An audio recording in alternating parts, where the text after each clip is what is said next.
Hi అందరికీ, అందరు ఎలా ఉన్నారు? బాగున్నారా? వేములవాడకు వచ్చినాం కదా, అక్కడ రూమ్ కోసం వెతికాము. ఫైనల్లీ ఈ రూమ్ ఫిక్స్ చేసుకున్న. 1 డేకి 1500 రూమ్ రెంట్. ఎందుకంటే ఇప్పుడు సీజన్ బాగుంది కదా, వాళ్ళు అలానే రేట్లు పెంచుతారు. మనం ఉండక తప్పదు కాబట్టి ఎంతైనా పెట్టి ఉండాలి. చిన్నపిల్లలు ఉన్నారు కాబట్టి వాళ్ళ కోసం తీసుకోవడం. రూమ్కి వెళ్ళి ఫ్రెష్ అప్ అయ్యి దర్శనానికి వెళ్ళాము. Full public. మాకైతే ఒక 2 అవర్స్ వరకు పట్టింది దర్శనం కంప్లీట్ అయ్యేసరికి.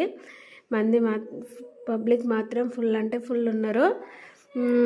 ఇంకా ఇబ్బంది పడతామేమో అనుకున్నా వాళ్ళందరినీ చూసి, ఎందుకంటే పిల్లలు చిన్నవాళ్ళు కదా, అసలు వాళ్ళు ఎంత ఇబ్బంది పడతారో అనుకున్నాం. వాళ్ళు కూడా హ్యాపీగా మాతో పాటు మంచిగా దేవుని దర్శనం చేసుకున్నారు. కోలాలు కట్టేసేసరికి మాత్రం చాలా పబ్లిక్ అక్కడ. ఎందుకంటే ఒకరికంటే ఒకరైనా గుంజుకుంటూ ఉన్నారు. అక్కడ చాలా టైం పట్టింది మాకు.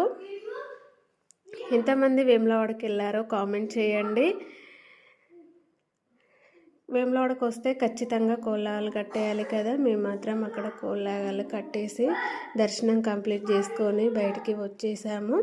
ఇక్కడ దర్శనం అయిపోగానే మళ్ళీ రూమ్కి వెళ్ళి బద్దిపోసం బోనం చేసుకొని అక్కడికి వెళ్ళాలి. Please like, share, subscribe.